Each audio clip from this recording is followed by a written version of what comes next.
India और पाकिस्तान दोस्त क्यों नहीं बन सकते? आप में से ज्यादातर लोगों का जवाब होगा रिलीजन। हिंदू और मुस्लिम दो अलग धर्म, इसलिए दोनों में दुश्मनी है। लेकिन अगर रिलीजन ही वजह होती तो इंडिया में जो 20 करोड़ मुसलमान रहते हैं वो इंडिया के खिलाफ होते। लेकिन वो तो नहीं है, वो भारतीय हैं, वो इस देश के साथ हैं। अगर रिलीजन ही वजह होती तो इंडोनेशिया, मलेशिया, टर्की जैसे मुस्लिम देश पाकिस्तान के सबसे करीब होते, लेकिन वो नहीं है। तो फिर असली वजह क्या है? इसके पीछे 3 कारण हैं और इन तीनों को सुनकर आप हैरान हो जाएंगे, क्योंकि इनमें से एक वजह ऐसी है जो पाकिस्तान के अपने लोग भी जानते हैं, लेकिन वो बोल नहीं सकते। 1947 में जब ब्रिटिशर्स ने इंडिया को 2 टुकड़ों में बांटा तो एक तरफ बना इंडिया और दूसरी तरफ बना पाकिस्तान। पार्टीशन के वक्त दोनों तरफ से लाखों लोग मरे, करोड़ों लोगों ने अपना घर छोड़ा। वो जख्म काफी गहरे थे, लेकिन वो 1947 की बात थी। जर्मनी और फ्रांस दोनों ने 2 विश्व युद्ध लड़े जिसमें लाखों लोग मरे, लेकिन आज वो एक ही इकोनॉमिक यूनियन में हैं और दोनों दोस्त भी हैं। वियतनाम और अमेरिका ने भी भयानक जंग लड़ी और आज दोनों के बीच डिप्लोमैटिक रिलेशंस हैं, दोनों के बीच ट्रेड होती है। तो सवाल ये है कि इंडिया और पाकिस्तान में ऐसा क्यों नहीं हो सका? इसका जवाब हिस्ट्री में नहीं है, इसका जवाब आज की पॉलिटिक्स में है, आज के इकोनॉमिक्स में है और आज की आइडेंटिटी में है। यही 3 असली कारण हैं। चलिए एक एक करके समझते हैं। पहली असली वजह है पाकिस्तान की आर्मी का बिजनेस एम्पायर। दुनिया के हर देश में आर्मी गवर्नमेंट के अंदर होती है, लेकिन पाकिस्तान में गवर्नमेंट आर्मी के अंदर है। पाकिस्तान में अब तक जितने भी प्राइम मिनिस्टर्स हुए हैं उनमें से कई को आर्मी ने हटाया तो कई को अरेस्ट करवाया, जैसे इमरान खान, नवाज शरीफ। तो सवाल ये उठता है कि पाकिस्तान की आर्मी इतनी पावरफुल कैसे है? तो इसका जवाब है पैसा। पाकिस्तान की आर्मी सिर्फ एक मिलिट्री फोर्स नहीं है, वो एक बिजनेस एम्पायर है। DHA यानी डिफेंस हाउसिंग अथॉरिटी, ये पाकिस्तान की सबसे बड़ी रियल एस्टेट कंपनी है। लाहौर, कराची, इस्लामाबाद, हर बड़े शहर में DHA के हाउसिंग सोसाइटीज हैं और इसे आर्मी चलाती है।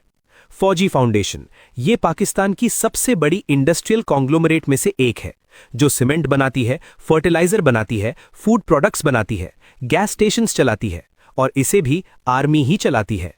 अस्करी बैंक, अस्करी सीमेंट और आर्मी वेलफेयर ट्रस्ट सब आर्मी कंट्रोल करता है। पाकिस्तान की GDP का एक बड़ा हिस्सा डायरेक्टली या इनडायरेक्टली आर्मी के कंट्रोल में है। अब सोचो, अगर इंडिया और पाकिस्तान के बीच दोस्ती हो जाए तो क्या होगा? पीस आएगी, ट्रेड शुरू होगी, बॉर्डर्स खुलेंगे। और अगर पीस आ गई तो फिर इतनी बड़ी आर्मी की जरूरत क्यों रहेगी? पाकिस्तान का डिफेंस बजट, जो आज टोटल बजट का करीब 20 से 25% है, वो घट जाएगा। आर्मी की पावर घटेगी, आर्मी का बिजनेस घटेगा और आर्मी के जनरल्स की दौलत और रुतबा सब घट जाएगा। इसलिए पाकिस्तान की आर्मी ये कभी नहीं चाहेगी कि इंडिया से परमानेंट पीस हो, क्योंकि ये पर्सनल और इकोनॉमिक इंटरेस्ट है। इसीलिए जब भी कोई सिविलियन प्राइम मिनिस्टर ने इंडिया से बात करने की कोशिश की तो आर्मी ने उन्हें रोका या हटा दिया।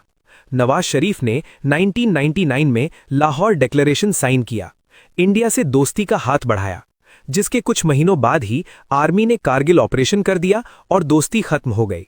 इमरान खान ने ट्रेड टॉक्स की बात की और आर्मी ने सिग्नल दिया, रुको। ये पैटर्न है, कोइंसिडेंस नहीं। पहली असली वजह यह है कि पाकिस्तान की आर्मी का सर्वाइवल ही इंडिया की दुश्मनी पर टिका हुआ है। दूसरी असली वजह है कश्मीर का वो जाल जिससे कोई नहीं निकल सकता। पाकिस्तान के कॉन्स्टिट्यूशन में लिखा है कि कश्मीर पाकिस्तान का अभिन्न हिस्सा है और ये सिर्फ एक पॉलिटिकल स्टेटमेंट नहीं है, ये पाकिस्तान की नेशनल आइडेंटिटी का हिस्सा है। पाकिस्तान के स्कूल की टेक्स्ट बुक्स में बच्चों को यही पढ़ाया जाता है, वहाँ के न्यूज़ चैनल्स भी यही दिखाते हैं और पॉलिटिशियंस भी यही बोलते हैं।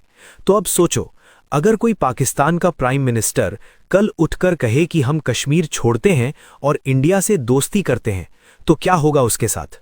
वो अगले हफ्ते प्राइम मिनिस्टर नहीं रहेगा। लोग सड़कों पर उतर आएंगे, ऑपोजिशन उसे ट्रेटर बोलेगी और आर्मी उसे हटा देगी। ये एक पॉलिटिकल ट्रैप है।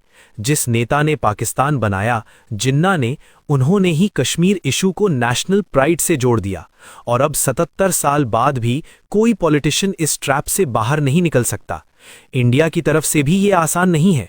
इंडिया कहता है कश्मीर हमारा है, ये 1947 में लीगली एक्सीड हुआ था। तो पाकिस्तान कहता है कश्मीर हमारा है क्योंकि वहां मुस्लिम मेजॉरिटी है। दोनों अपनी अपनी जगह पर लीगली और हिस्टोरिकली अपने आप को सही मानते हैं और इस इशू पर कोई मिडिल ग्राउंड नहीं है। दोनों को थोड़ा थोड़ा देने का कोई फॉर्मूला नहीं है जो दोनों तरफ एक्सेप्ट हो। कश्मीर एक ऐसी दीवार है जो इंडिया और पाकिस्तान के बीच खड़ी है और इसे तोड़ने की कीमत कोई भी नेता नहीं चुकाना चाहता।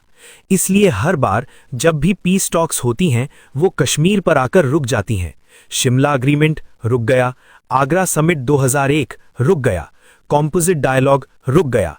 ये पैटर्न 77 सालों से चल रहा है और तब तक चलता रहेगा जब तक कश्मीर का कोई फाइनल सल्यूशन नहीं निकलता, और वो सल्यूशन निकलने की कोई संभावना नजर भी नहीं आती। तीसरी असली वजह, जो सबसे सेंसिटिव भी है और सबसे इंपॉर्टेंट भी। 1947 में पाकिस्तान एक आइडिया पर बना था और वो आइडिया था टू नेशन थ्योरी का, यानी हिंदू और मुस्लिम दो अलग अलग नेशंस हैं और वो एक देश में एक साथ नहीं रह सकते, इसलिए उनके लिए अलग अलग देश होना चाहिए। इसी आइडिया पर पाकिस्तान का जन्म हुआ था। पाकिस्तान के बनने का पूरा जस्टिफिकेशन यही थ्योरी है। अब सोचो, अगर इंडिया और पाकिस्तान सच में दोस्त बन जाएं, अगर दोनों के बीच ओपन बॉर्डर्स हों, ट्रेड हो, लोग आए जाएं, अगर दोनों देश मिलकर काम करें जैसे यूरोप के देश करते हैं, तो एक सवाल ऑटोमेटिकली उठेगा कि अगर हिंदू और मुस्लिम एक साथ रह सकते हैं, एक साथ काम कर सकते हैं, एक साथ ट्रेड कर सकते हैं, तो फिर 1947 में अलग देश बनाने की जरूरत क्या थी? अगर दोनों साथ हो सकते थे तो पार्टीशन क्यों हुआ? लाखों लोग क्यों मरे? ये सवाल पाकिस्तान की नेशनल आइडेंटिटी को हिला देता है, क्योंकि पाकिस्तान का एग्जिस्टेंस ही टू नेशन थ्योरी पर टिका है। अगर इंडिया पाकिस्तान दोस्त बन गए तो ये थ्योरी गलत साबित हो जाती है, और अगर थ्योरी गलत हुई तो पाकिस्तान बनाने का फैसला गलत था। और ये पाकिस्तान का कोई पॉलिटिशियन, कोई जनरल, कोई इंस्टीट्यूशन कभी एक्सेप्ट नहीं करेगा, क्योंकि ये सिर्फ पॉलिटिकल इशू नहीं है, ये उनकी आइडेंटिटी है, उनके होने की वजह है। यही तीसरी और सबसे गहरी वजह है। पाकिस्तान इंडिया से दोस्ती इसलिए नहीं कर सकता क्योंकि दोस्ती करने का मतलब होगा अपने बनने की वजह को खुद गलत कहना, और ऐसा कोई भी देश नहीं करेगा। लेकिन एक सवाल और बचता है कि क्या कभी कुछ बदल सकता है? ऑनेस्टली बोलूं तो शॉर्ट टर्म में तो नहीं। जब तक पाकिस्तान में आर्मी की ये ग्रिप है, जब तक कश्मीर का इशू अनरिजॉल्व्ड है, जब तक टू नेशन थ्योरी पाकिस्तान की टेक्स्ट बुक्स में पढ़ाई जाती है, तब तक कोई रियल फ्रेंडशिप नहीं होगी। लेकिन लॉन्ग टर्म में शायद। देखो, पाकिस्तान की इकोनॉमी आज बहुत बुरी हालत में है। इन्फ्लेशन 30-40% तक पहुंच गई है। IMF के बेलआउट्स पर देश डिपेंडेंट है। लोग रोज की जिंदगी में स्ट्रगल कर रहे हैं, और पाकिस्तान के आम लोग, वो जो सड़कों पर चलते हैं, बाजार में काम करते हैं, वो जानते हैं कि इंडिया से ट्रेड होती तो उनकी जिंदगी बेहतर होती। पाकिस्तान के यूट्यूबर्स, जर्नलिस्ट्स, इकोनॉमिस्ट्स, बहुत से लोग ओपनली कह रहे हैं कि इंडिया से नॉर्मल रिलेशन जरूरी है।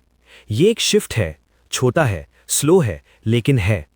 लेकिन तब तक इंडिया को क्या करना चाहिए? इंडिया की पॉलिसी बिल्कुल क्लियर होनी चाहिए। दरवाजा बंद मत करो, लेकिन नाइव भी मत बनो। ट्रेड तभी होगी जब पाकिस्तान क्रॉस बॉर्डर टेररिज्म बंद करेगा। डायलॉग तभी होगी जब पाकिस्तान गुड फेथ दिखाएगा। इंडिया कमजोर नहीं है, इंडिया को भीख नहीं मांगनी है दोस्ती की।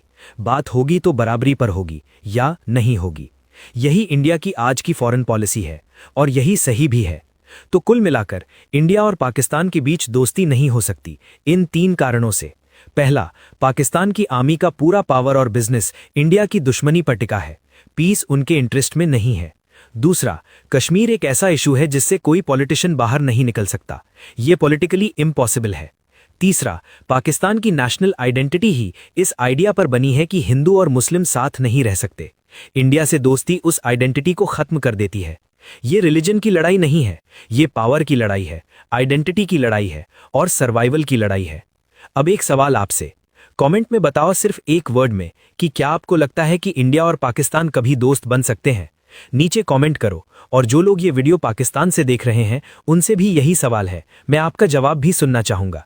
अगर ये वीडियो इन्फॉर्मेटिव लगी हो तो शेयर करो, किसी एक दोस्त को भेजो जो जियोपॉलिटिक्स में इंटरेस्ट रखता हो। सब्सक्राइब करो और बेल आइकन ऑन रखो, क्योंकि अगली वीडियो में हम बात करेंगे उस जंग की जो इंडिया और पाकिस्तान के बीच अगर कभी हुई तो क्या होगा। Nuclear reality, complete analysis. तब तक के लिए धन्यवाद। जय हिंद।